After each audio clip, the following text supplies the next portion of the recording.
Ah, oh. Ito naman ang pag-usapan natin mga kababayan. Dahil nga po, speaking dyan sa The Hague, na si Sara Duterte ay napagtanto at nakita niya po, she find out na ang kanyang pangalan ay nandun nga sa arestuhin ng ICC. Pag-usapan muna natin mga kababayan, bakit ba si Digong ay napahamak? Well, mga ka-GP Natics, ang katanungan, makukonvict ba si Digong ng ICC? At ano ang kanilang naging basics? O ano ang kanilang naging basihan? Well, palagay ko mga kababayan, ay alam nyo na kung ano at paano napahamak itong si Digong dahil po sa kanyang kayabangan. Bakit GP? Dahil sa kanyang kayabangan.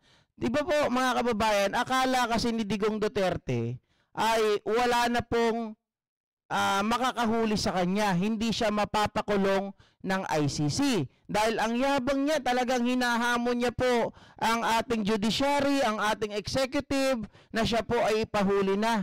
Nakesyo kasuhan siya dito, kasuhan siya doon, bla bla bla bla. Ito ay kanyang haharapin. At inaamin niya yung kanyang mga ginawang krimen. Mga kababayan, lantaran. Kaya palagay ko, ito ay isa talaga kasi may lumabas na balita kanina na doon sa kanyang preliminary bago po pagbasa ng kanyang confirmation of charges ay iprenisinta na rin mga kababayan itong mga pahayag ni Digong Duterte na nanggaling po sa kanyang sariling bibig. Ayan. Saan na ba yun?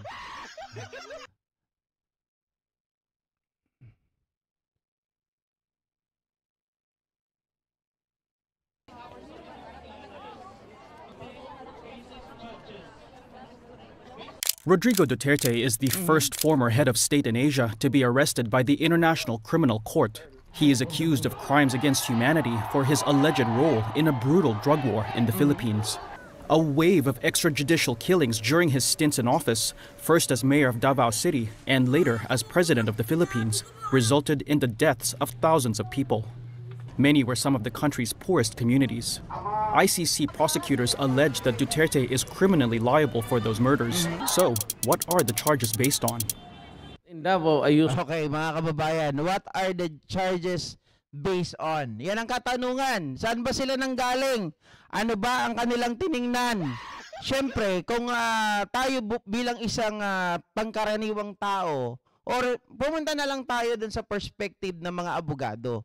Di ba sabi po sa ating constitution mga kababayan, ang isang tao ay inosente until proven otherwise. Di ba? Yan po ang sabi.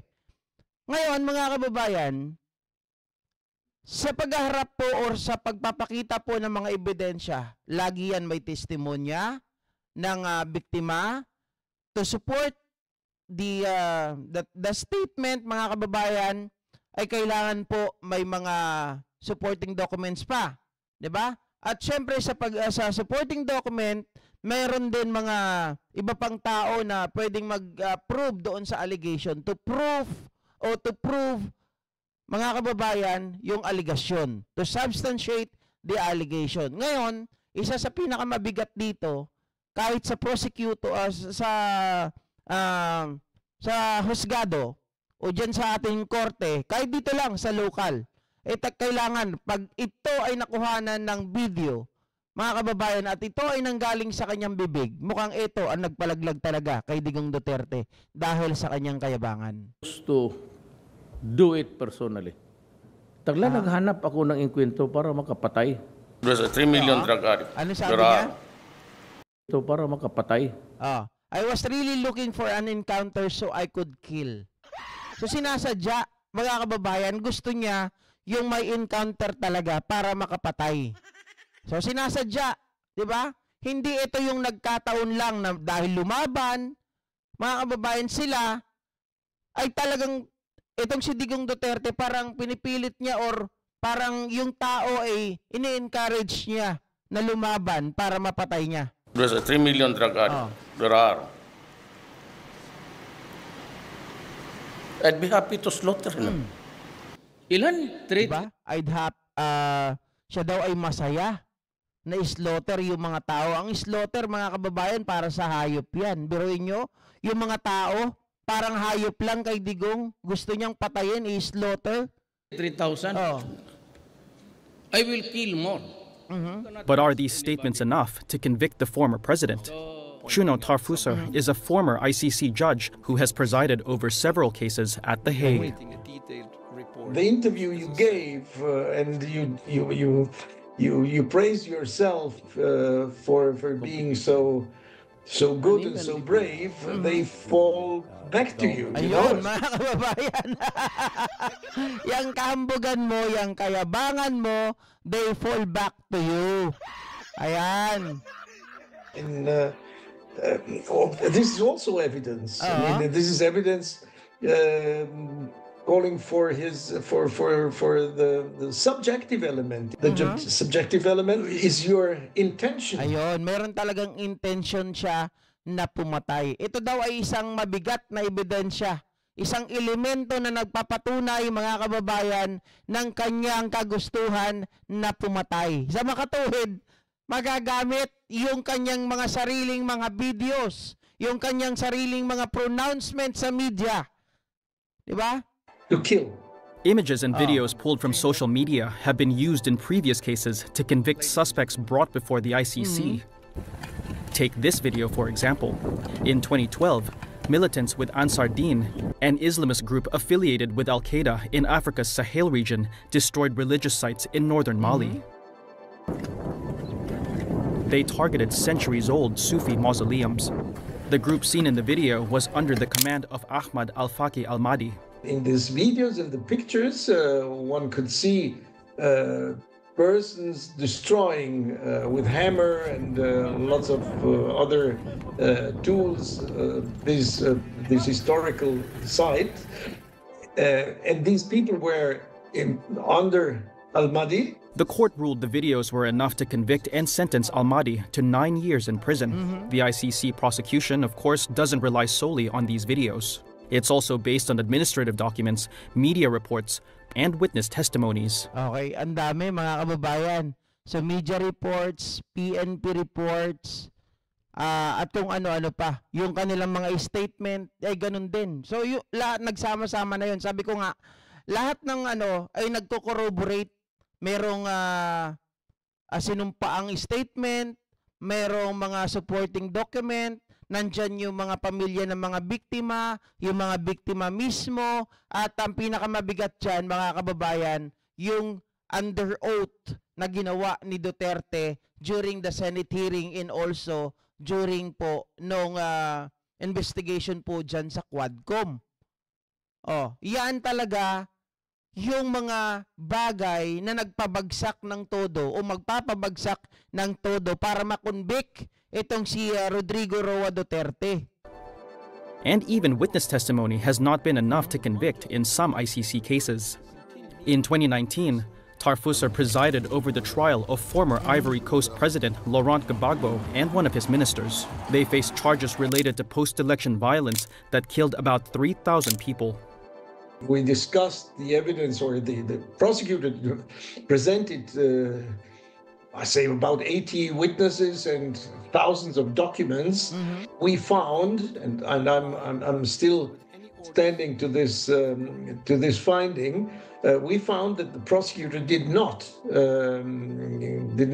present sufficient evidence to establish the responsibility. Okay, so dapat, mga kababayan, ang titingnan pa rin dyan talaga kasi may mga bagay daw na ito mga to may napatay pero wala, hindi kumpleto, hindi kayang tindigan yung mga aligasyon. So, dito kay Rodrigo Roa Duterte, palagay ko, mga kababayan, nasa kanila na lahat ng elemento para i-convict itong naniniwala itong dating judge na ito ng ICC na kumpleto po ang lahat ng mga dokumento para makonvict itong si Rodrigo Roa Duterte. That includes yung kanya mga statement sa media. Of neither of the two defendants, and therefore we acquitted him.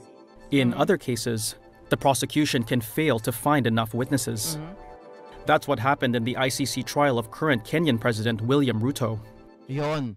Yun naman, mga kababayan, palagay ko hindi matutulad dito si Rodrigo Roa Duterte na na-dismiss, na-quit yung kanyang kaso. Kasi dito wala talagang mga witnesses. Kaya yun ang gusto mangyari ni Nicholas Kaufman, if I'm not mistaken, based on my, sabihin lang natin, it is my humble opinion, mga kababayan, kaya gusto nila talaga na i-disqualify lahat ng mga witnesses by using the passport or the national ID. It is because gusto nilang mawala yung mga witness na yan, mawala yung mga hindrance or hadlang, para pag yun ang mga nawala, mapapahina na rin nila yung kaso ni Rodrigo Roa Duterte at baka ma-acquit din ito kagaya po ng mga taong ito. But according dun sa judge kanina, ay enough yung evidence to substantiate the allegation against Rodrigo Roa Duterte. So may tulog, mga kababayan. Maliwanag na itong kaso ni Rodrigo Roa Duterte ay hindi na siya makakabalik basta-basta dito sa Pinas. 9 years ata ang pinakamababa. Sabi ni Odi Lennon, minimum 20 years si Digong dyan.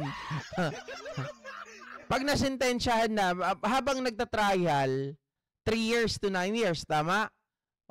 Mga kababayan, 3 years to 9 years. Tapos yung, halimbawa, na-convict siya, plus ilang years yon. Naku po, buhay pa kaya siya nun? Diba? Sabi ni May Anturio, tama lang makonvict si Digong para mawala ang yabang ng mga Duterte. Tama.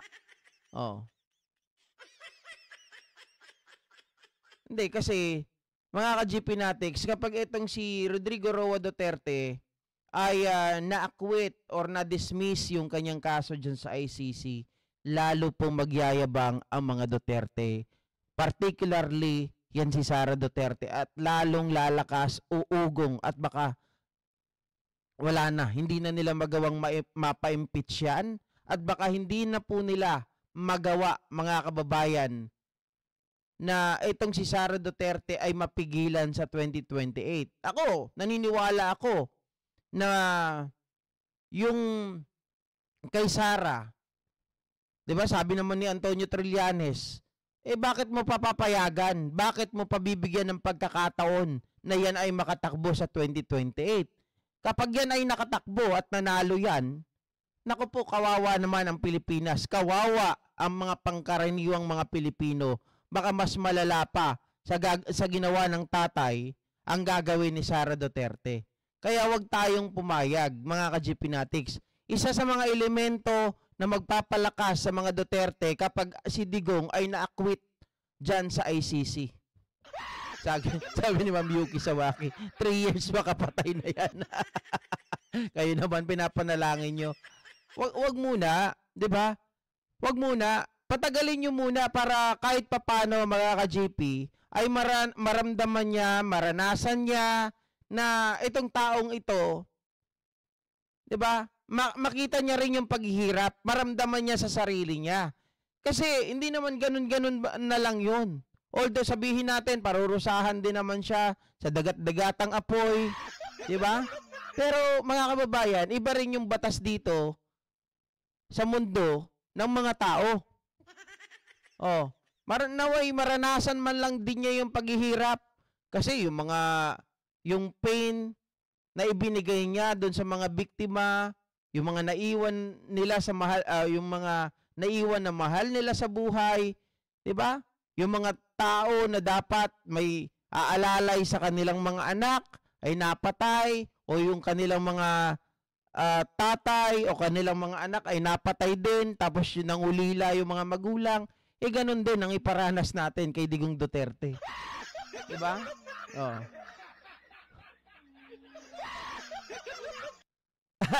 Hati-hatiin na lang ng mga didilis ang abo ni Digonyo.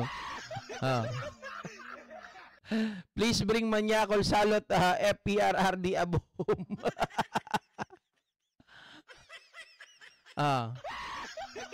Payback time, evil will not prosper, sabi ni Ma'am Emily Sipagan. Alright, so ayan mga kababayan, maraming salamat. Sorry kasi medyo naninibago pa ako sa klima dito sa Maynila. Naninibago ako mga kababayan. Sa totoo lang, hindi sa tubig. Grabe kasi dun, ang sarap talaga ng tubig dun sa probinsya, talagang mineral nang gagaling sa bundok. Na hindi nga ako dun yung nagda-diarrhea. Pagbalik ko dito, mineral pa dito, pero parang style criminal eh. Criminal water. Oh, yung tiyan ko pabalik-balik mula kahapon. Kahapon pa ako dumating eh. Dapat magbablog na ako kahapon. Kaya lang, yung tiyan ko talaga pabalik-balik ako sa CR. Mga ka-GP natin, sabi kong ganun. Diyos ko, ano nangyari sa akin? Kung kailan mineral water ang iniinom, saka pa yung tiyan ko kumukulo. Oh. Thank you so much once again, guys. Maraming salamat po. Huwag kayong mag-alala. Araw-araw na tayo magkikita muli. Thank you so much at magandang gabi. Kita tayo bukas. Bye!